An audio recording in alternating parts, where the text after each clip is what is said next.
Bonjour à tous et bienvenue sur la chaîne Eden New Life. J'espère que vous allez bien. Pour ma part, je me porte hyper bien. Je reviens avec une toute nouvelle vidéo où je vais vous parler de mon retrait de permis après plus de 10 ans de permis. C'est parti, here we go.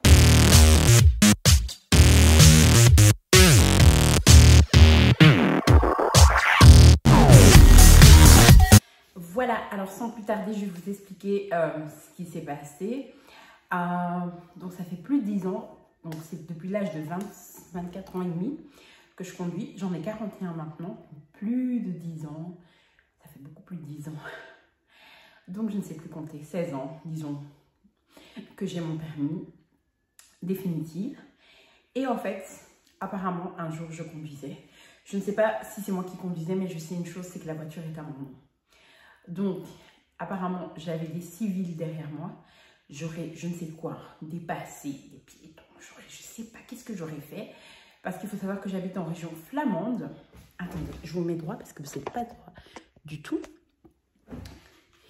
J'habite en région flamande et du coup, tout était en néerlandais. Je n'ai pas prêté, je n'ai pas cherché à traduire non plus. Bref, j'avais un jugement. En fait, sur l'adresse du jugement, il y avait 2 adresses. Et j'ai laissé la convocation à la maison. J'ai pris l'adresse que je pensais que c'était. J'arrive là-bas, on me dit « Non, madame, on ne vous voit pas sur notre liste. » Et je n'ai pas capté qu'il y avait 2 adresses. En fait, c'est bien après que j'avais capté. Et puis, je me suis dit « Bah, ok, whatever. Anyway. » Je me dis « C'est bon, c'est qu'ils ne m'ont pas reconnu. » Bref, je rentre à la maison. Donc, et un an se passe après. Je reçois une convocation que je dois payer plus de 2000 €. Je reçois, j'étais pas à la maison quand j'ai reçu, bref, j'ai eu après la convocation, donc j'ai pas réceptionné la convocation. Et donc du coup, je dois payer plus de 2000 €. Je dois repasser mon permis théorique, pratique, faire un examen médical et un examen psychologique. Donc ces 4 choses-là, je vais tout refaire et payer une amende de plus de 2000 €. J'étais là, mais c'est pas possible. J'ai dit, c'est pas possible. Parce qu'en fait, j'ai été jugée, puisque j'étais pas là au jugement, puisque je pensais m'être trompée d'adresse, j'ai été jugée par défaut. Donc, j'étais pas présente, j'ai été jugée par défaut. Et donc, voilà ce qui s'est passé. Et bref, qu'est-ce que j'ai fait? J'ai pris une avocate qui, je ne la conseille à personne. Si on doit me conseiller un avocat, je ne dirai pas son nom ici dans les réseaux, mais non, elle m'a fait traîner les choses, elle ne répondait pas à mes mails, elle ne répondait pas à mes appels, elle m'a fait traîner les choses, j'ai payé 50 € pour la première consultation au lieu de 100 € parce qu'elle ne l'a pas reçu longtemps, sinon j'aurais dû payer 100 €. Ce que je ne savais pas, c'est que, en fait, c'est elle qui nous l'a dit, vu que j'avais une assurance, ben dans cette assurance, j'avais la protection juridique, donc je devais pas lui payer quoi que ce soit. Donc, j'ai introduit, elle a fait une demande auprès de mon assureur pour pouvoir mettre le dossier. Et depuis lors, j'avais plus, enfin, pour pouvoir introduire le dossier. Plus de nouvelles de l'avocate. Je prends une autre avocate qui me dit, mais c'est trop tard. Vous avez déjà reçu la convocation. Je dis, mais c'est pas moi qui l'ai réceptionnée, je suis censée la réceptionner. Elle dit, oui, mais vous aviez un mois. Vous aviez un mois à partir de cette date-là pour pouvoir faire appel. Donc, je devais faire appel bien avant. Je ne sais pas si mon histoire est un peu cohérente. Je vais dans tous les sens. Je n'ai pas l'habitude de faire un truc fast cam comme ça. Et puis moi, je dis, mais c'est pas possible. Qu'est-ce que je vais faire? Qu'est-ce que je vais faire? Je lui dis, je veux bien payer les 2000 €, il n'y a pas de souci, mais je veux juste récupérer mon permis. Parce que j'ai dû, en fait, le policier est venu à la maison et il m'avait dit, j'avais 2 jours pour donner mon permis, sinon je payais encore une amende. Donc j'ai couru vite, j'ai couru. J'ai dit, non, mon mari, je n'étais pas là. Bref. Et c'est mon mari qui est parti déposer mon permis. Et là-bas, quand il a remis mon permis, on lui a dit que dès que je passe mon examen, donc j'avais un retrait de permis aussi pendant 3 mois, ils m'ont donné la date du mois de février 2022. Là, on était, je pense, en décembre, on était en novembre, quelque chose comme ça. Donc, je ne pouvais plus rouler. J'avais plus de permis, je ne pouvais plus rouler. Je dis, c'est pas possible. Marie me dit, mais non, passe comme elle, c'est pas grave, allez, tant pis, c'est pas le bien qu'il a fait, hein, tout ça, c'est pas le bien. Bref, et puis il avait quand même pas tort parce que voilà, il m'encourageait. Et qu'est-ce qui s'est passé? J'ai dû passer ma théorie. Donc avant de passer ma théorie, J'ai fait une semaine d'auto-école intensive, dans une auto-école, enfin de cours intensifs, une semaine, parce qu'il fallait bien rafraîchir, excusez-moi, vous n'êtes pas droit, toujours pas droit, voilà. Il fallait bien rafraîchir tout ça. Moi, j'ai essayé de faire, malgré que ça fait plus de 10 ans que je conduisais, je faisais énormément de fautes parce que j'allais sur un site qu'une copine m'avait donné, je faisais énormément de fautes. Je me suis dit non, non, non, c'est mort, il faut que je fasse une semaine de cours. J'ai fait une semaine de cours, j'ai dû attendre 2 semaines pour faire cette semaine de cours, j'ai passé ma semaine de cours. Et le lundi, donc c'était 4 jours de cours, le mercredi on n'avait pas cours, du lundi au vendredi sauf le mercredi. Et le lundi d'après, je passais ma théorie. C'était encore frais, donc tout le week-end, j'ai pas lâché les exercices. J'étais là, je faisais que des exercices, que des exercices, que des exercices. Et là, je commençais à avoir des 44 sur 50, des 45 sur 50. Je me disais, ouais, là, c'est bon. Mais il faut savoir que ces exercices sont très bien, mais ils sont répétitifs. Donc voilà, mais c'était excellent. Le site que ma copine m'a donné, je vous le conseille. Si je le retrouve, je vous le mettrai en barre d'infos. Si je ne le retrouve pas, essayez de m'envoyer des messages et je vous répondrai en commentaire. Je le retrouverai, mais mettez-moi un commentaire si vous voulez, c'est plus simple comme ça. Voilà. Et ensuite, j'ai passé ma théorie le lundi. Il faut avoir 41 sur 50 pour pouvoir réussir ton examen théorique en Belgique. J'ai eu 44 sur 50, j'étais heureuse, comme mon visage, j'ai commencé à téléphoner à mon mari parce qu'il était à l'étranger. J'ai dit, j'ai réussi. Et voilà, et là, j'étais super contente, j'étais aux anges. Et ça s'est passé au mois de février, je pense, c'était au mois de février, janvier, février, oui, parce qu'il avait voyagé. Donc, c'était février, j'étais aux anges. Et puis lundi, il y a encore un test de performance. Donc moi, je dis, je peux récupérer mon permis.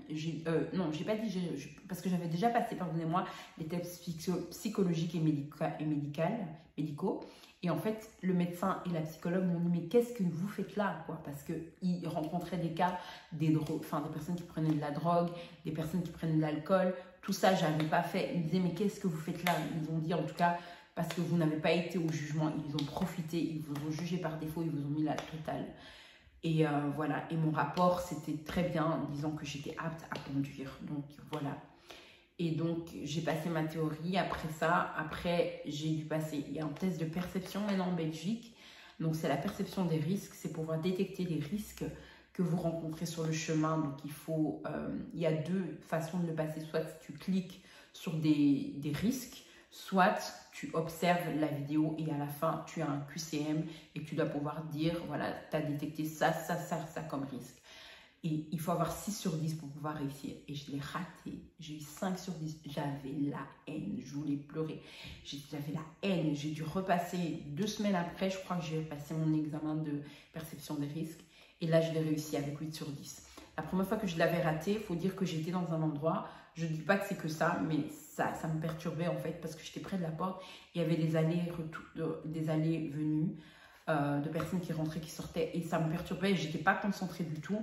Et la deuxième fois, j'avais une bonne place et là, j'étais vraiment concentrée. J'ai eu 8 sur 10. J'étais hyper contente.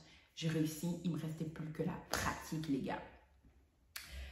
Tout le monde me disait, oui, mais tu verras, c'est facile parce que tu conduis depuis plus de 10 ans, c'est facile, pourquoi tu vas rater? Je dis, mais non, j'avais l'impression qu'en fait, vu que je conduisais plus depuis plus de 6 mois, j'avais l'impression que je ne savais plus conduire. Et là, en fait, je vais pour prendre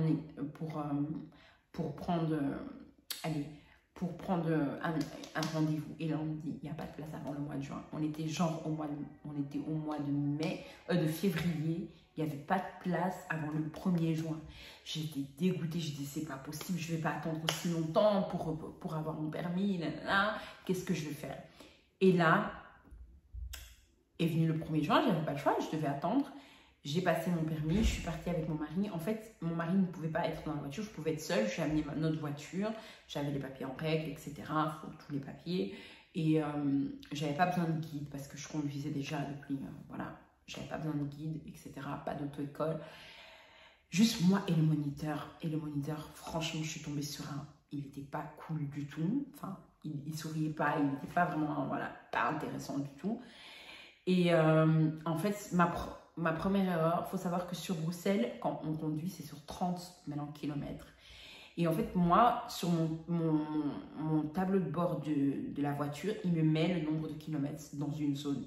Donc souvent, j'ai tendance à regarder ça au lieu de regarder les panneaux. Et en fait, il me met le nombre de kilomètres à laquelle je suis censée rouler.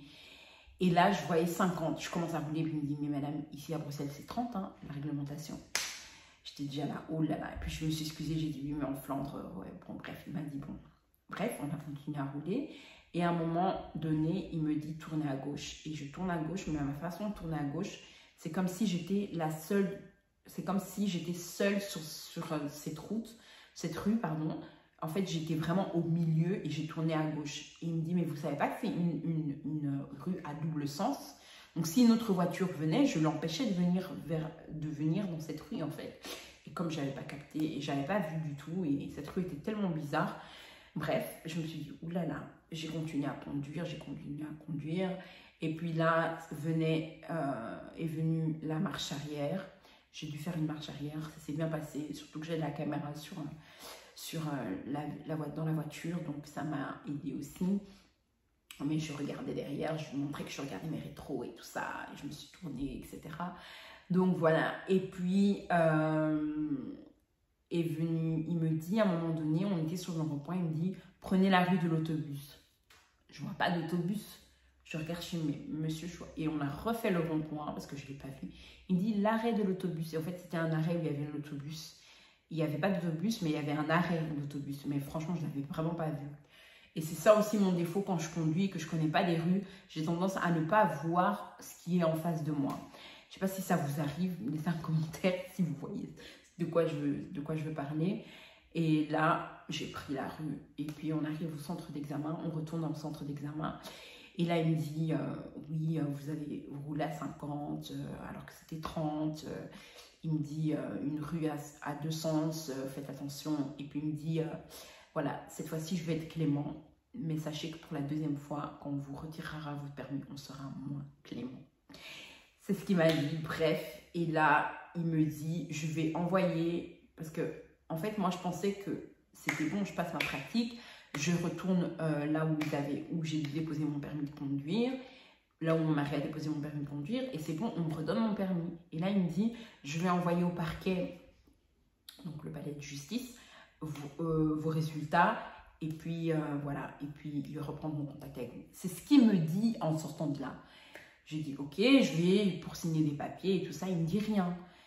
Et là, c'était en néerlandais, je ne comprenais pas tout. Il me dit, oui, mais il commence à dire, oui, mais vous habitez en Frédon flamand. Il voulait déjà commencer ce discours qui m'énerve. Et alors, après ça, qu'est-ce qui s'est passé? Je pars, et là, je vois mon téléphone qui sonne. Et franchement, quand je fais des numéros que je ne connais pas, je n'ai pas tendance à répondre. Et là, j'ai quand même répondu, Dieu merci. J'ai répondu, et là, il me dit, mais Madame Pézou, vous êtes partie, mais vous avez oublié le document qu'il faut donner au parquet. Lui-même, il m'a dit, je vais envoyer au parquet. Et puis, je dis, ok. Mais en fait, lui, il l'a envoyé par fax. Et moi, je devais prendre le double, voilà, pour récupérer mon permis. Et je suis partie. Et mon mari me dit, dis pas un mot, prends le papier et tu pars. Et là, j'ai pris le papier, je me suis excusée. Et puis, j'ai pris le papier. Et j'ai même vu un autre moniteur qui, lui, paraissait cool. Je me suis dit, oh la fille, parce que je voyais qu'il montait. Parce qu'il était gentil. Il a dit, c'est vous qui avez oublié votre papier et tout ça. Et puis après, il dit, allez, vous devez aller au premier et tout ça. Il était super gentil. Je me suis dit, la fille qui va passer avec lui, parce qu'il y avait une femme qui allait passer son permis avec lui. Et je me suis dit, elle a vraiment trop de chance, quoi. Il avait l'air super gentil. Et puis, de là, je pars directement au parquet. Je donne tous les documents.